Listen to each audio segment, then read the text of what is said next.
नमस्कार दोस्तों, आज हम आंवला नवमी की कहानी व इसकी विधि के बारे में विस्तार पूर्वक जानेंगे। प्लीज हाथ जोड़कर रिक्वेस्ट है, चैनल पर आप नए हैं तो चैनल को सब्सक्राइब अवश्य करें। आंवला नवमी, यह व्रत कार्तिक शुक्ल पक्ष नवमी को मनाया जाता है। इस दिन से सतयुग का आरंभ मानते हैं। इस तिथि को गो, सुवर्ण, वस्त्र आदि दान देने से ब्रह्मा हत्या जैसे महापाप से भी छुटकारा मिल जाता है।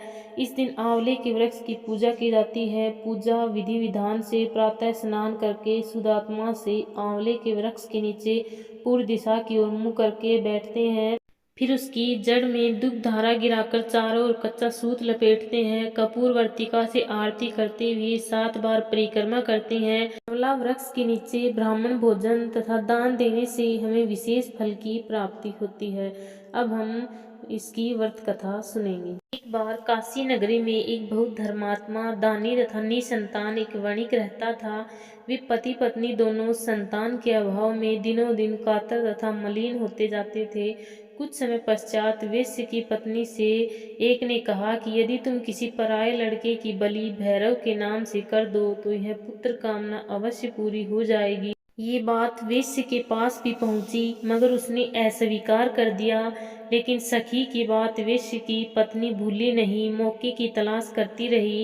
एक दिन एक लड़की को भैरव देवता के नाम पर कुएं में गिराकर बलि दे दी। इस हत्या का परिणाम बड़ा उल्टा हुआ। लाभ की जगह उसके सारे बदन में कोढ़ बहने लगा तथा लड़की की प्रेतात्मा उसे सताने लगी। ऐसी परेशानी देखकर वेश्य ने इसका कारण पूछा। अपनी पत्नी से पूछा तब उसने सारी कहानी शुरू से आखिरी तक बता दी। ऐसा जानकर वेश्य ने हत्यारिन पापिन आदि शब्दों से उनको बहुत सुनाया और कहा, गोवध, ब्राह्मणवध तथा बालवध करने वाले के लिए संसार में कहीं भी ठिकाना नहीं है।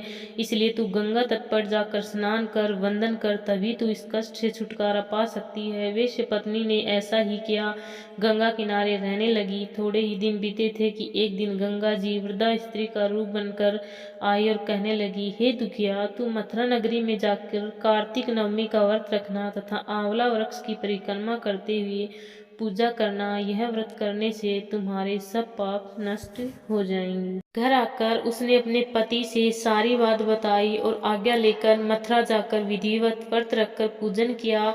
ऐसा करने से भगवान की कृपा से दिव्य शरीर वाली हो गई, पुत्र सुख की प्राप्ति हुई और वह गोलोक को प्रस्थान कर गई।